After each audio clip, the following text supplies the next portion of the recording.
정말 나를 호구로 본 사람이다. 우리 사이에 이런 얘기도 못하냐? 상황을 끊임없이 만들어냅니다. 그리고 그걸 즐기는 거죠. 다른 사람들이 잘 되면은 너무 힘들어합니다. 왜 내가 기분이 나쁘지? 손절.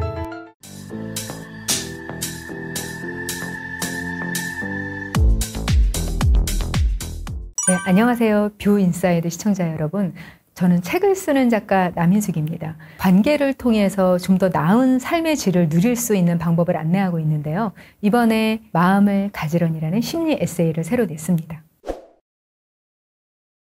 첫 번째는 인색한 사람. 어렸을 때 다 같이 돈이 없었을 때는 상관이 없는데요.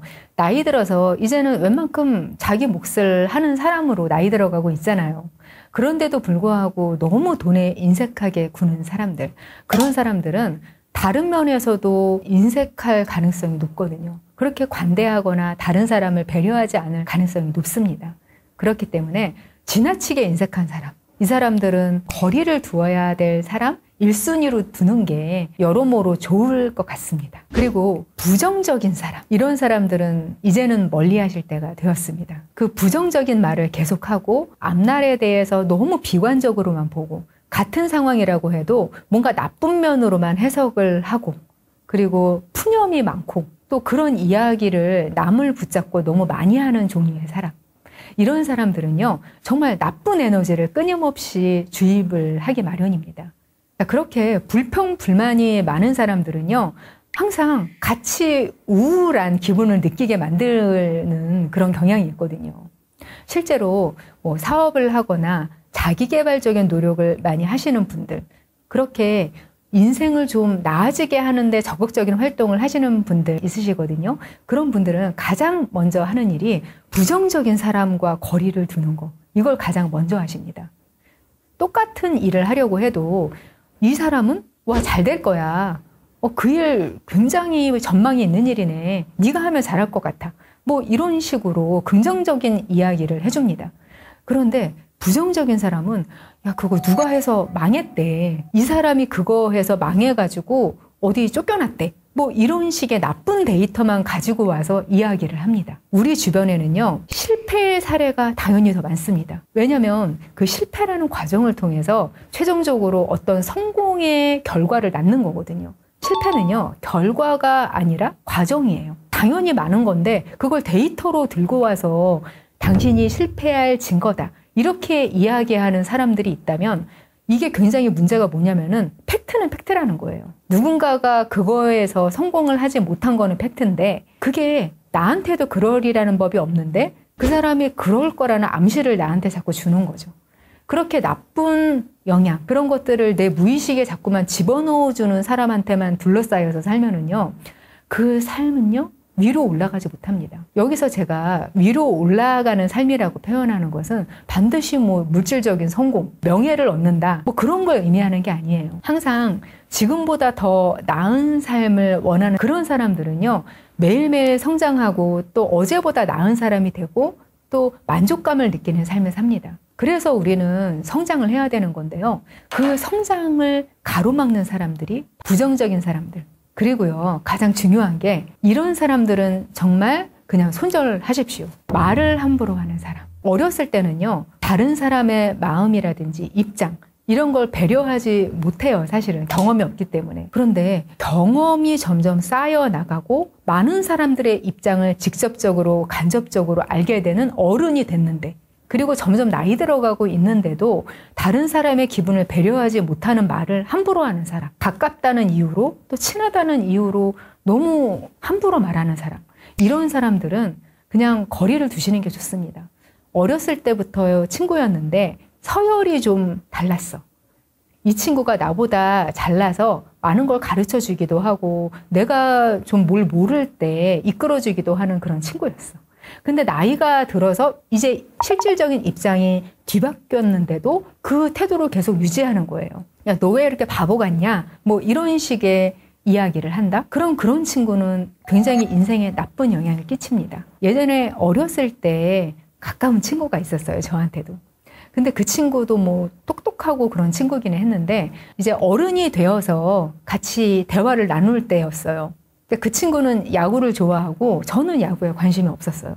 그래서 제가 나는 야구보다는 축구가 좋던데 뭐 이런 식으로 얘기를 했는데 그 친구가 뭐라고 이야기를 했냐면 그거 머리가 나빠서 그런 거야. 왜냐면 야구 규칙이 더 복잡하거든. 뭐 이런 식으로 이야기를 했어요. 너는 머리가 나빠서 야구를 좋아하지 않는 거야. 이렇게 말하는 친구. 근데 어렸을 때는 그런 종류의 말이 아무렇지도 않았던 거예요. 그런데 이제 같은 사람을 어른이 되어서 비슷한 톤의 이야기를 들으니까 이건 안 되겠다.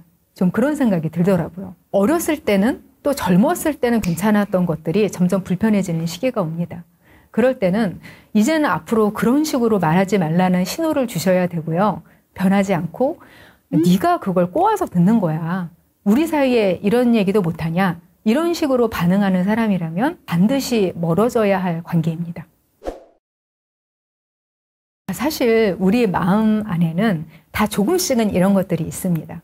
다른 사람이 조금 힘들거나 불행한 걸 보면서 어머 너무 안쓰럽다. 안 됐다. 그런 생각을 하면서도 다른 한편으로는 안도감을 느끼는 그런 면이 사실 누구한테나 있어요. 만약에 내가 건강 때문에 굉장히 힘든 그런 상황에 처했어요. 그런데 내가 아는 사람이 갑자기 사고가 나서 장애를 입은 걸 목격을 했어요. 그럼 이분이 본인이 아픈 거에 대해서 나는 이거라도 감사해야지.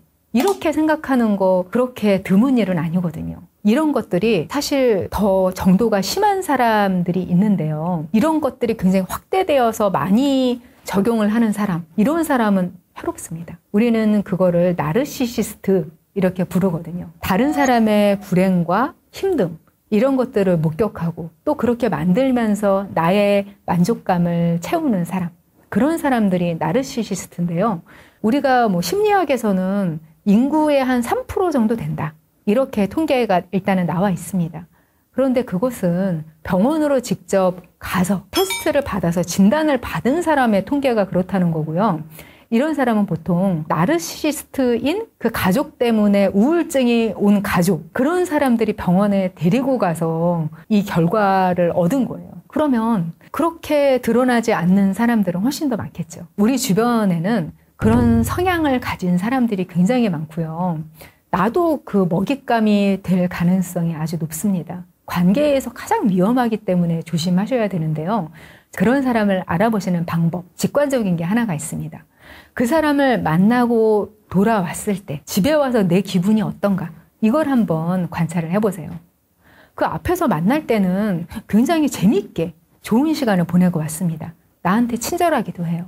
심지어 뭐 선물도 줘요. 그리고 뭔가 다른 사람을 소개시켜주거나 도움을 준다는 인상도 줍니다. 굉장히 적극적으로 잘해줘요. 그런데 이상하게 집에 와서 그 사람을 만나고 왔을 때 기분이 안 좋습니다. 그런데 또 막상 만나면 좋아요. 이런 게 반복되는 관계다. 그러면은 이걸 의심을 해보셔야 됩니다. 이런 사람들은 다른 사람의 자존감을 공격할 때 수동적으로 공격을 합니다. 그래서 대놓고 비난을 하거나 대놓고 비하하거나 티가 나는 일은 하지 않아요. 그래서 뭔가 모르게 왜 내가 기분이 나쁘지? 이렇게 만드는 상황을 끊임없이 만들어냅니다. 그리고 그걸 즐기는 거죠. 근데 우리는 쉽게 이런 사람들을 주변에서 알아차리지 못해요. 만나서도 즐거웠지만 만나고 나서 그 만남을 곱씹었을 때 내 기분이 더 좋다. 이런 사람들만 가까이 하십시오. 그리고 만약에 그렇게 만드는 사람이 피할 수 없는 사람이다. 그러면 최대한 정서적인 거리를 두셔야 됩니다. 안 그러면은요, 우울증이 유발될 수가 있어요. 왜냐면은 그런 수동 공격을 계속 받으면서 끊임없이 자존감이 떨어지거든요. 자신을 의심하게 되고. 예를 들면 어떤 모임에 갔어요. 모임에 갔는데 빈자리가 하나가 있는 거예요. 그래서 거기 앉으려고 했더니 옆에 앉아있던 사람이 여기 자리 있어요. 누가 맡아놓고 화장실 간 거예요. 이렇게 얘기를 했어요. 그런데 나중에 보니까 사실 거기 아무도 없었던 거예요. 그 자리 있다고 얘기한 사람이 사실은 배제한 거죠, 이 사람을. 그러면서 나중에 얘기하기를 내가 착각했나 봐요. 죄송해요. 내가 착각했었네. 이렇게 반응을 하죠. 그럼 거기에 대고서 나는 나쁜 이야기를 할 수 없는 상황. 이런 게 교묘하게 만들어지는 거죠. 근데 이런 일이 한 번이면은 그럴 수 있어요. 착각할 수 있죠. 당연히. 그런데 같은 사람이 이렇게 묘한 상황을 계속 만들어낸다. 그러면은 의심을 하셔야 됩니다. 덫에 빠지면은요, 헤어나오지 못하고요. 이런 사람들의 특징은 주변 사람들을 다 자기 편으로 만들어 놓습니다. 딱 한 사람만 타겟을 만들거든요, 이런 분들은. 그래서 그 한 사람만 그런 묘한 기분을 느끼게 만들고 다른 사람들을 다 내 편으로 만듭니다. 그래서 이 사람이 어떤 이의를 제기했을 때 다른 사람들이 다 오히려 이 사람 탓을 하게 만드는, 아주 공을 들이고 긴 시간을 들여서 이런 빌드업을 해놓습니다. 이런 상황이 실제로 어떤 집단마다 한 사람씩은 있는 경우가 많습니다. 거기에 피해를 받으면은요, 정말 나중에 복구되기가 어렵기 때문에 많이 조심하셨으면 좋겠습니다. 다른 사람을 서열을 낮춤으로써 내가 높아지려는 사람, 그런 사람들은 항상 타겟을 정하거든요. 그렇게 타겟이 될 만한 사람, 이런 사람이 없으면은 본색을 드러내지 않아요. 그래서 우리 주변에는 사실 본색을 드러내지 않는 나르시시스트가 좀 있을 거다, 이렇게 추측이 됩니다. 근데 내가 그런 타겟이 될 수 있잖아요. 어떻게 하면은 그런 사람으로 보이지 않을 수 있을까? 우리가 다른 사람에게 호의를 베풀어 보면은 그걸 알 수가 있습니다. 사실은. 원래 사람은요, 호의라는 거, 이런 것도 반복적으로 받으면은 그거에 익숙해지게 되어 있습니다. 이거는 사실 어쩔 수 없는 일이에요. 그 사람만 비난할 수는 없는 일이에요. 어떤 가까운 관계가 있을 때 그 사람이 비슷한 정도의 호의를 계속 베풀잖아요. 매번 똑같은 마음으로 고마워할 수는 없습니다. 그게 왜냐면은요, 불편합니다. 그 다른 사람이 이렇게 신경 써서 나한테 해주는구나, 이걸 의식하고 마음속으로 고마워하고 또 그걸 표현하고, 이런 것들은 일종의 스트레스고 자극이거든요. 그렇게 자주 만나는 사람하고 계속 그런 감정과 태도를 유지하려면은 이 사람하고 계속 만날 수가 없습니다. 불편한 감정이 있기 때문에. 그래서 무의식적으로 우리는 그것에 적응을 하게 되어 있습니다. 이게 뇌 가소성에 의한 건데요. 이 뇌 가소성이라는 것은 우리가 낯선 환경이나 조건 속에서 쉽게 적응할 수 있도록, 그래서 생존할 수 있도록 그렇게 만들어진 뇌의 한 기능인데요. 우리가 아무리 어려운 일이 있어도 우리가 예상하는 것보다 훨씬 빨리 적응하거든요. 근데 이게 부작용이 뭐냐면은 좋은 일에도 너무 빨리 적응합니다. 그래서 누군가가 호의를 베풀 때 우리가 똑같은 마음을 유지할 수 없는 거예요. 내가 다른 사람한테 뭔가 베푼다 이러면은 그게 반복이 됐을 때 저 사람이 나한테 고마워하지 않아도 돼, 그런 생각이 있을 때에만 반복적으로 호의를 베풀어야 되는 겁니다. 그렇지 않으면 그 사람이 딱히 나를 호구로 보지 않더라도 그냥 그게 당연해지는 거예요. 그런데 반면에 나르시시스트처럼 다른 사람을 도구로 보는 사람들은 더 큰 호의를 요구하면서 그걸 유도하고 이용하려고 합니다. 그걸 구분을 하실 수 있어야 돼요. 가까운 사람, 좋아하는 사람들에게 호의를 베풀고 싶으시면 간헐적이고 불규칙적으로 이루어져야 되는 거예요. 그리고 상대방이 예상할 수 없는 타이밍에 이루어져야 되는 거죠. 그 어떤 것도 당연하게 느끼도록 그렇게 환경을 조성하시면 안 돼요. 그래서 모임이 오래 가거나 또는 그 관계가 오래 가려면은 더치페이 하시라, 저는 그렇게 많이 권해드립니다. 이 사람하고는 오래 가고 싶어, 이 모임 너무 좋아서 이 사람들하고는 정말 평생 만나고 싶어, 이런 감정이 든다면은 먼저 더치페이를 그냥 룰로 정해놓는 거예요. 우리 모여서 이거는 무조건 그냥 n분의 1 하는 거야, 이렇게 정해놓는 거죠. 그게 어떤 한편에서 여유가 있어서 이걸 베푼다고 해도 거기서 반드시 이 문제가 생깁니다. 아무리 여유가 있는 사람, 심지어 뭐 재벌이라고 해도 이 사람만 계속해서 내게 되면은요, 나 호구인가? 그런 감정을 느끼는 순간이 오거든요. 그것 때문에 그냥 특히 겉으로 드러나는 돈 문제, 이런 것들은 미리 정리를 해놓고서 시작하시는 게 서로에게 좋은 거죠. 이 밥값이라는 것이 어떻게 보면은 아무렇지도 않은 건데 은근히 예민한 거죠. 만약에 만나게 되면은 나만 자꾸 밥값을 내게 되는 관계가 있다, 이러면은 요걸 한번 체크해 보세요. 관계에는요, 공정성 이론이라는 것이 적용이 됩니다. 그게 뭐냐면은 이 관계가 공정하다고 서로가 느끼고 거기에 합의를 할 때 그 관계가 유지된다는 그런 심리학 이론이에요. 근데 그 공정성이라는 게 반드시 똑같은 금액의 돈, 이런 걸 의미하지는 않습니다. 내가 그 친구를 밥값을 내가면서 만나는 이유가 뭔지 그걸 한번 생각해 보시는 거예요. 저 친구는 정말 경제적으로 좀 어렵기도 하고 그렇기는 하지만 나한테 만나면 기쁨을 줘. 그리고 내 이야기를 잘 들어줘. 내가 이런 마음속 이야기를 만약에 하려고 하면은 시간당 10만 원씩 상담료를 내야 돼. 그런데 이 친구가 내 얘기를 그냥 밥 사주면은 내 얘기를 다 들어주는 좋은 친구네? 이렇게 생각할 수도 있는 거예요. 그리고 나는 이 친구를 만나면 너무 재밌어. 그래서 이 관계에서 오는 기쁨 자체가 나한테 가치가 있어.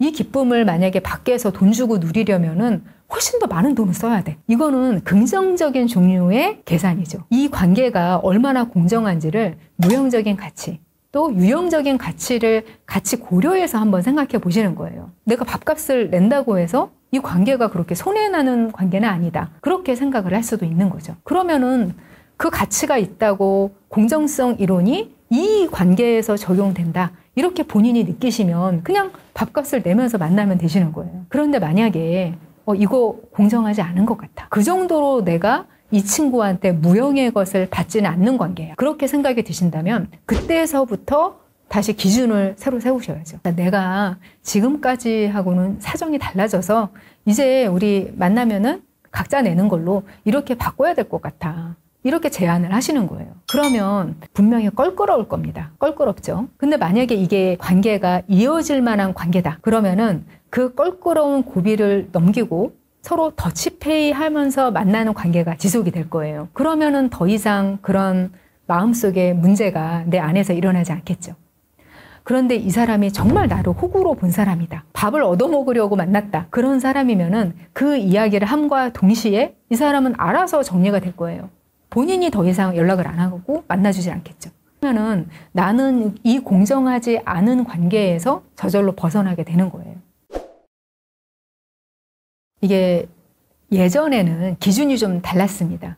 내 진짜 속 얘기, 나의 부끄러운 부분까지도 다 드러내서 이야기를 할 수 있는 그런 친구가 좋은 친구야. 곁에 있어야 되는 친구야. 뭐 이런 식으로 사람들이 많이 이야기를 했고 저도 그렇게 생각을 했습니다. 근데 많은 시간을 거치고 또 케이스를 보면서 느껴지는 건 뭐냐면요. 내가 잘 됐을 때, 나한테 좋은 일이 생겼을 때 정말 기뻐해 줄 수 있는 사람, 이런 사람을 곁에 둬야 되겠구나. 그런 사람이라면 평생 옆에 있어도 된다. 그렇게 단언할 수 있을 것 같아요. 그게 왜 그러냐면요. 아주 단순한 게 아니라 여러 복합적인 문제가 그런 태도로 드러납니다. 일단 너무 겉으로 상황이 많이 차이가 난다. 그래서 그 사람 마음이 나를 만나면 고통스럽다. 이런 수가 있어요. 내가 경제적 상황이 웬만큼 안정이 돼 있는데 다른 사람은 너무 안 좋습니다. 예를 들면. 근데 너무 안 좋은데 그 사람이 정서적으로도 안정이 안 돼 있어서 내가 잘 되는 걸 보기만 해도 본인이 혼자 상처를 받는 경우도 있어요. 내가 어떻게 하지 않아도. 그러면 이 사람이 진정으로 기뻐해 줄 수 없다는 게 눈에 보이죠. 서로 아무것도 하지 않아도 서로 상처를 주는 그런 관계가 되는 거죠. 그리고 또 마음 자체가 좀 너그럽지 못한 사람, 관대하지 못한 사람, 그리고 다른 사람이 잘 되는 걸 진정으로 축하해 줄 수 없는 종류의 사람들은요. 자존감이 기본적으로 낮은 사람들이 있습니다. 자기 인생에 웬만큼 스토리를 부여하고 잘 살고 있는 사람들은요. 주변에 있는 사람이 잘 되면은 정말 좋아해줘요. 진심으로. 좋아해주고 축하해주고 그러는데 이 자존감이 낮고 또 그게 안정이 돼 있지 않아서 그것 때문에 주변 사람들을 자꾸만 나쁘게 만드는 종류의 사람들이 있는데 이런 사람들은 다른 사람들이 잘 되면은 너무 힘들어합니다. 그리고 그것을 깎아내리고 싶어 하기도 하고요. 심지어는 간접적으로라도 이 사람이 좀 끌어내려갈 수 있게 실제적으로 어떤 행동을 하는 경우까지도 생겨요. 그래서 슬플 때 옆에 있는 사람, 이런 거는 생각보다 쉽습니다. 많은 사람들이 이 사람이 힘들 때 그 모습을 보면서 자기 인생은 좀 더 낫다. 이렇게 생각할 가능성이 높기 때문에 사실은 그게 더 쉬운 겁니다. 그런데 좋은 일을 축하해 준다는 거는 더 어려운 일이에요. 그걸 해줄 수 있는 사람이라면 그 사람 자체의 인격도 훌륭한 사람이지만 나를 정말 생각해 주는 사람이기도 한 거죠. 양쪽 면에서 다 충족되는 사람인 거죠. 성숙한 사람, 그런 사람들만이 가까이 있는 사람이 잘 됐을 때 축하해 줄 수 있습니다. 사실 친구 관계가 시간이 지나면서 틀어진다. 이거는 그냥 자연스러운 일이라고 생각하시는 게 당연할 것 같아요. 자, 서로 다른 인격을 가진 그런 두 존재, 이런 사람들이 서로 그 모습이 좋아서 어떤 관계를 맺습니다. 그런데 시간이 지나면서 각자의 환경과 그리고 그 사람의 태도, 이런 것들이 점점 변해요. 그리고 또 각자가 가지고 있는 주관이 점점 강해집니다. 그래서 이제는 다른 사람한테 마냥 맞춰주고 싶은 그런 마음이 들지 않는 거예요. 그러면 서로 부딪히는 면이 많아지죠. 그 부딪히는 면이 많아지고 나 이제 더 이상 참고 싶지 않아. 이런 마음이 강해질 때 그 인연이 끝나는 겁니다. 그렇게 서로 어떤 마찰을 인지했을 때 내가 웬만큼 참자 이렇게 결심을 하고 좀 그게 합의가 됐을 때 그 관계가 계속 위기를 거쳐서 시간이 지나도 이어지는 거고요. 그 고비를 넘지 못하면은 자연스럽게 그 관계의 수명은 끝나는 거죠. 그 여러 가지 계기가 되는 게 뭐 경조사 뭐 이런 게 계기가 돼요. 근데 사실 경조사 문제 이거 하나로 관계가 끝나지는 않습니다. 모든 관계가 어떤 계기를 통해서 이거 하나 때문에 깨졌어. 뭐 이렇게들 이야기를 하는데 사실은 모든 것들이 다 긴 시간을 통해서 누적돼서 그 계기가 트리거가 돼서 나타나는 거죠. 이 경조사 문제도 마찬가지인데요. 그 경조사 문제가 이 사람이 얼마나 평소에 돈에 대해서 그리고 관계에 대해서 가치관을 제대로 형성을 하고서 그걸 드러내는 사람인가. 이게 충돌하는 계기가 되는 거예요. 저는 그 얘기 먼저 드리고 싶어요.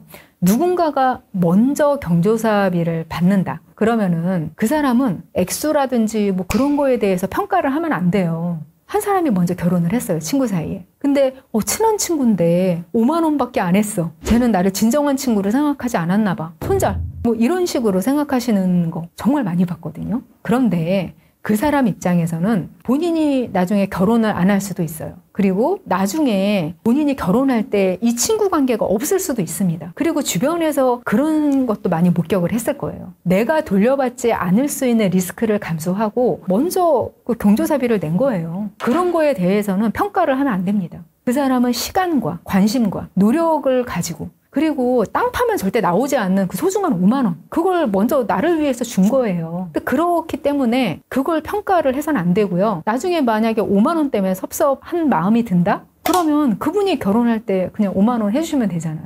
그래서 그걸 평가하면 안 된다. 이걸 먼저 말씀을 드리고 싶고요. 그리고 경조사비를 낼 때 이런 마음은 이런 방향으로 생각을 해보시면 좋겠어요. 이거 친구 유지비야. 나중에 돌려받지 않아도 돼. 그럴 정도의 금액만 생각해서 내시면 돼요. 이게 나중에 내가 결혼했을 때 또는 뭐 우리 부모님이 돌아가셨을 때 조의금으로 이런 식으로 돌아온다고 생각을 하신다면 그거는 정말 너무 피곤한 일이에요. 그리고 많은 사람들의 가치관, 그 사람들이 뭐 나는 원래 경조사비는 이 정도 해. 이런 기준들이 다 각자 있거든요. 그거를 받아들이지 않는 그런 독선적인 사람이 될 수도 있는 거예요. 그렇기 때문에 저 사람의 기준 이런 걸 한번 생각을 해보시고 또 내 기준은 이렇다. 이건 친구 유지비다. 이렇게 생각을 하시고 그 금액만큼만 하시고 너무 과하게도 하지 마십시오. 너무 친한 친구니까 한 50만 원 정도 내가 할 거야. 50만 원, 100만 원 이 정도 할 거야. 이렇게 생각을 하셔서 그렇게 준다?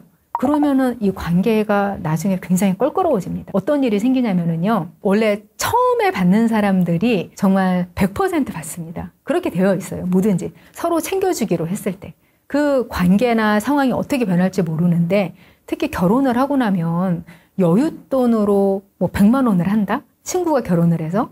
이게 기혼이 되어서 아이를 낳고 나서 갑자기 그 100만 원이 생긴다? 이거 쉽지 않은 일이거든요. 만약에 그걸 돌려주려면은요, 그걸 동시에 어디 예금에 넣어놔야 돼요. 이 친구한테 그 축의금을 받으면 예금에 넣어놓고 이거는 아무개 나중에 결혼할 때 축의금이야 하고 그 돈에 손을 안 대야만 가능한 거예요. 이런 실제적인 사정이라는 게 존재할 수 있기 때문에 그냥 과하게 경조사비 낸다. 이런 거 안 하시면 좋겠습니다. 친구 유지비가 얼마인가요, 여러분은? 그걸 한번 생각해 보셔서 그만큼만 하십시오. 나이 들어서 관계가 점점 좁아졌어. 만나는 사람들이 적어졌어. 뭐 이렇게 말씀하시는 분들이 많아요. 그리고 특히 여기에 충격받으시는 분들이 평소에 외향적인 성격이셨던 분들. 이런 분들이 굉장히 고민을 많이 하십니다. 나 예전에는 사람 만나는 거 굉장히 좋아했고 잘 노는 사람이었고 그랬는데 요즘은 그냥 사람 만나는 게 싫어. 만나는 사람도 너무 줄어들었어. 나 혹시 우울증인가? 그런 식으로 생각을 하시는 거예요. 이것도 갱년기 증상인가? 이렇게 물어보시는 분들도 계신데 사실은 아주 자연스러운 겁니다. 그게 왜 그러냐면요. 어렸을 때는 자기가 좋은 감정을 통해서 같이 지낼 사람, 상호 소통할 사람들을 선택을 합니다. 그래서 재밌으면 됩니다. 그 사람이 뭔가 나한테 안 좋은 걸 해도 잘 못 느껴요, 사실은. 왜냐면 어떤 마음에서 그런 행동을 하는지 경험이 없기 때문에 그걸 알아차리지도 못한단 말이에요. 어떤 식이냐면 제가 예전에 유럽에 처음 여행을 갔을 때 인종차별을 저는 하나도 안 당하고 왔다고 생각했어요. 근데 나중에 와서 이제 몇십 년 동안 이런 데이터들이 쌓이고 나니까 나중에 알게 되는 거예요. 나 인종차별 받은 거였네? 자, 뭔가 관계에 대해서 내가 해석을 하는 거는요, 내 데이터에 의해서 그게 발생을 하는 거거든요. 나이가 들면 저런 사람들이 이런 마음 때문에 이런 말과 행동을 한다. 이걸 점점 알게 됩니다. 정보가 생깁니다.